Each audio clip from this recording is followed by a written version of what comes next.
The love story of Taylor Swift and Travis Kelce is set to get underway tonight. The highly anticipated wedding at Madison Square. For nearly 3 years, the world watched Taylor Swift and Travis Kelce's love story unfold like a modern-day fairy tale. Then came the wedding everyone had been waiting for. Millions saw the photographs, the celebrity guests, and the unforgettable moments. But the most meaningful parts of the ceremony weren't the ones making headlines. They were the quiet details, hidden traditions, and deeply personal choices that revealed who Taylor and Travis really are as a couple. And once you notice them, the celebration feels completely different. The night everything finally happened. For almost 2 years, the whole world had been guessing about this exact night, and every single guess turned out part right and mostly wrong. On the evening of the 3rd of July, inside a Madison Square Garden that had been stripped of every camera and every leak, Taylor Swift walked toward Travis Kelce and finally became his wife. The people who love following her every move found out the way the rest of us did, in pieces from a short statement and a handful of images that slipped out afterward. Doors had opened earlier that afternoon, and guests were funneled inside through a covered tent so that not a single long lens could catch what waited within. For a woman who has spent her whole life performing for the largest audiences on the planet, this was the rare night she performed for no one at all. The man standing between the two of them, holding the whole ceremony together, was not a priest or a hired officiant. It was Adam Sandler, and I will get to exactly why that choice makes more sense than it first sounds. When he finally said the words that made them husband and wife, the arena did not stay quiet for long. The enormous screens that wrap around the outside of the building lit up with a glowing pink message that read "Just He Married." And the Garden posted 3 small words online that hit every longtime fan right in the chest. The message read simply, "It's a love story," a direct wink to the song that turned her into a superstar back in 2008. Roughly 1,000 people were inside to see it, and not one of them managed to spoil the biggest secret of the night before Taylor was ready. That level of control over a crowd that size is almost unheard of, and it tells you something about how much this couple wanted this moment to belong to them and nobody else. The guest list alone read like an award show, yet the real shock of the evening had nothing to do with the celebrities in those seats. It had everything to do with what Taylor chose to wear, and the 2 people she asked to stand closest to her when it mattered most. The dress the world waited 2 years to see. When you have been the most photographed woman on the planet for the better part of a decade, there is really only one question that follows you toward an altar. And that question is what she would wear. Taylor kept that answer locked away with the same discipline she used on everything else. And when the truth came out, it came straight from Paris. Her wedding looks were created by Christian Dior Haute Couture and designed by Jonathan Anderson, the creative director who now guides Dior across women's, men's, and couture. The pieces were built by hand inside the Dior ateliers at 30 Avenue Montaigne, the same address that has dressed royalty and old Hollywood for generations. For weeks, every fashion writer in the world had been placing bets on which house would dress her, and the silence around it had become almost unbearable for the people who track these things. When the confirmation finally arrived from the ateliers in Paris, it did not come with a single photograph attached, which only made the hunger for it worse. This was the first couture wedding dress the designer had ever created for a celebrity known around the world. Think about what that means for a second, because Taylor did not just order a beautiful gown off a rack of options. She became a first, a name that a legendary house will now point to forever. Her shoes were made just for her by Christian Louboutin, and she finished the whole look with jewelry from Cartier. Travis was dressed by the same house, tied to her in fabric before they were ever tied together in vow. Even the ring she wore had a story most people rush past. The diamond Travis proposed with was an old mine cut, an antique style with soft rounded edges and a warm, candlelit sparkle that modern stones simply do not have.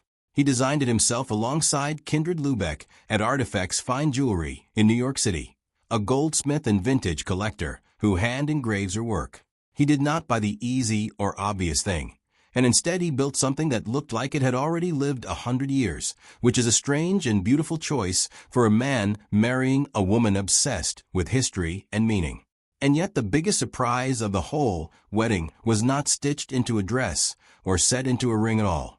It was standing, in human form, right beside the bride. Brothers instead of bridesmaids. Taylor Swift built the most famous friend group in modern pop culture. For over 10 years, we watched her surround herself with supermodels, actresses, and singers, the group the internet simply called the Squad. So when the wedding approached, the guessing turned obsessive.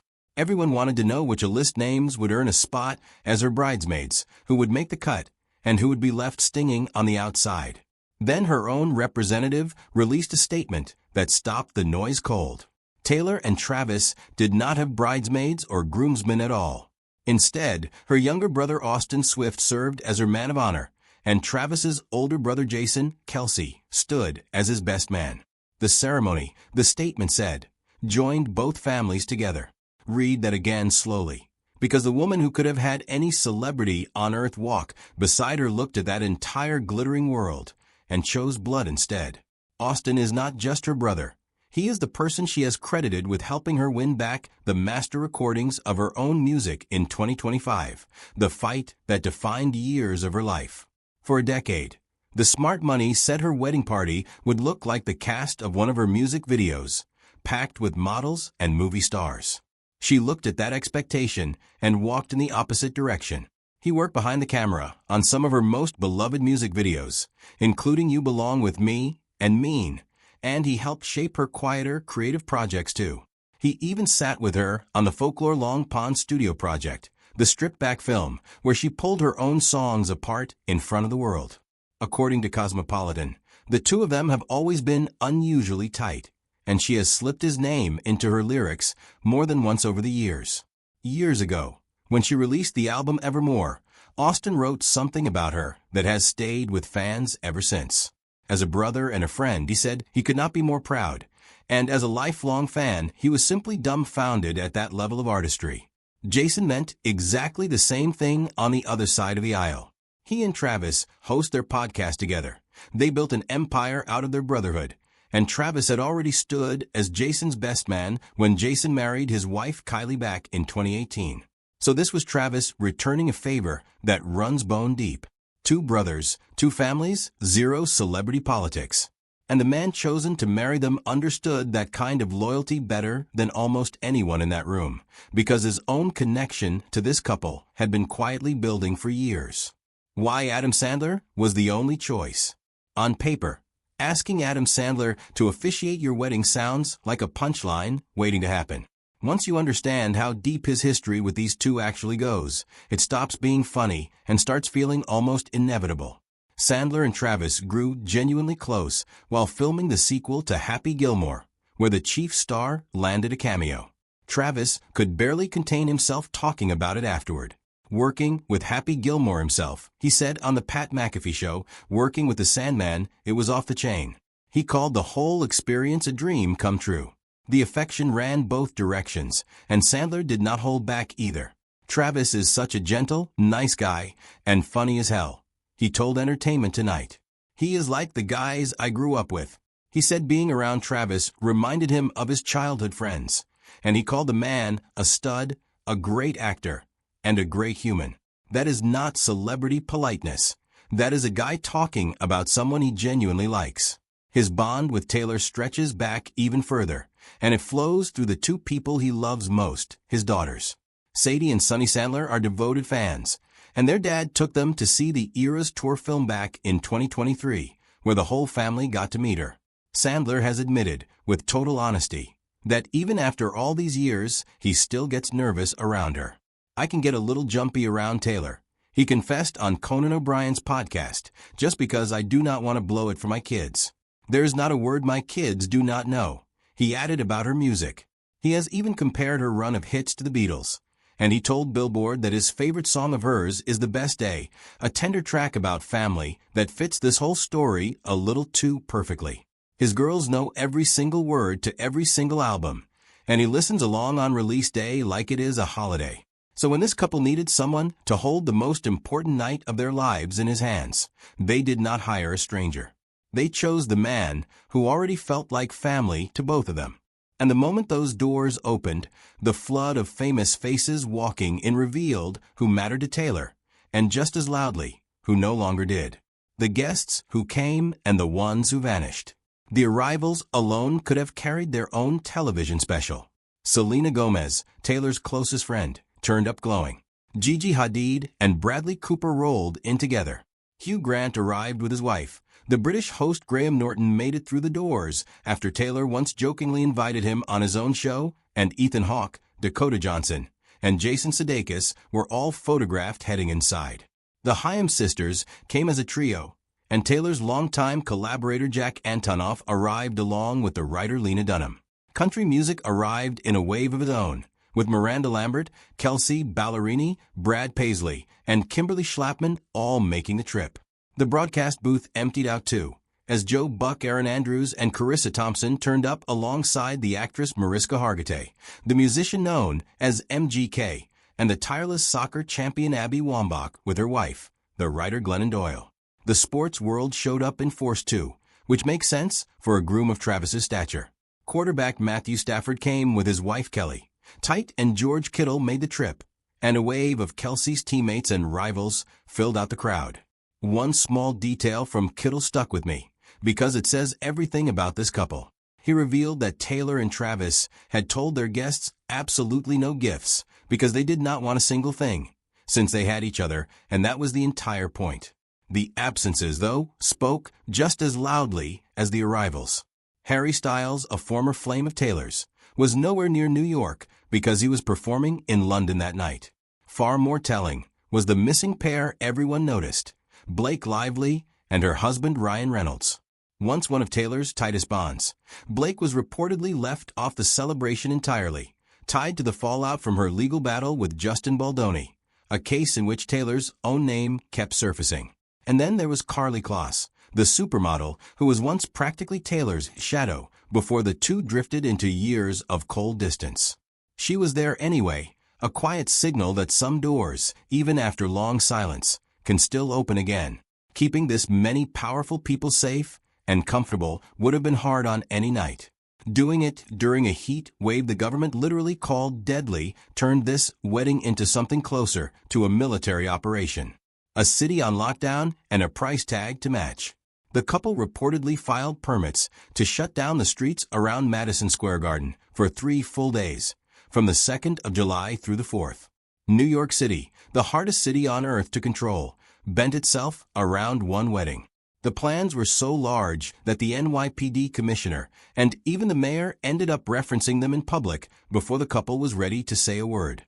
Then nature itself tried to crash the party, because a brutal heat wave settled over New York, and the National Weather Service issued a warning that did not mince words. The heat index was climbing toward 115 degrees, a level the agency said could be deadly for anyone without cooling and water. So the couple did what only this couple could do. They had portable air conditioning units delivered straight to the arena, wheeled in while the city baked outside. The whole event was estimated to cost more than $20 million, with security swallowing a huge share of that figure. The night before the main event, they gathered around 100 of their closest people for a seated rehearsal dinner inside the same building. Videos that escaped online showed a space softened with peach-colored blooms and green foliage, warm and intimate in a way the giant celebration could never be. Taylor even brought in one of her favorite New York restaurants to feed everyone. When that dinner finally wrapped, the bride was spotted slipping home at around midnight, stealing a few last quiet hours before her whole life changed forever. Meanwhile, out in the rest of the city, her collaborators and friends kept getting caught by cameras, from Ed Sheeran dining upstate to Sabrina Carpenter tucked into a spot in the West Village. The whole town suddenly thick with famous names. And the music was rumored to be its own event, with cases belonging to Bon Jovi spotted rolling into the venue, and whispers that Stevie Nicks and Tim McGraw might take the stage. Every piece of it had been planned down to the smallest thread, which is exactly why the date they chose was never an accident.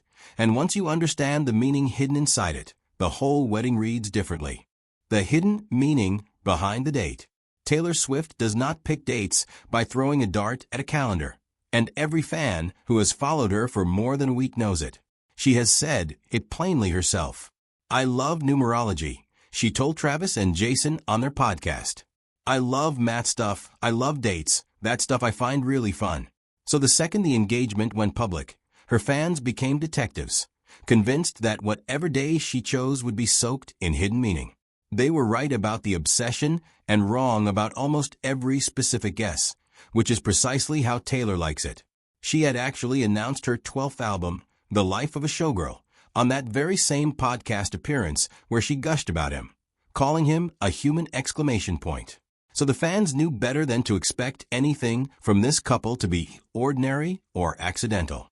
The engagement itself had been pure Taylor, because back on the 26th of August in 2025, the couple posted a joint photo from a proposal wrapped in flowers, with a caption that made millions of people laugh out loud. "Your English teacher and your gym teacher are getting married," it read. That single post pulled in more than 37 million likes. Choosing to marry on the 3rd of July, the night before America stops for its biggest holiday, put the entire country's attention on them at once. And not everyone loved it. Some people online grumbled about the street closures, the cost, and the timing landing on a national weekend. And that friction became its own small storm in the comments. There was one more twist that almost slipped by unnoticed, and it is the kind of detail that makes this whole thing feel bigger than a wedding. On the very same day Taylor married Travis, the brothers released a New Heights podcast episode featuring Prince William, the future King of England, as their guest. A future monarch and the biggest pop star alive, orbiting the same family on the same day. That is the world Taylor and Travis now live in. And yet, when the actual moment arrived, they stripped all of it away. There were no bridesmaids pulled from a magazine cover, and there was no broadcast beamed out to the watching world. Instead, there were just two brothers, two families, an old friend to marry them, and a diamond that looked 100 years old. For all the money and all the fame, the most powerful choice Taylor Swift made on her wedding day was her quiet decision to keep it small and to make it entirely hers. Tell me in the comments whether Taylor choosing family over her famous friends made you feel closer to her, because it quietly changed the way I see her too.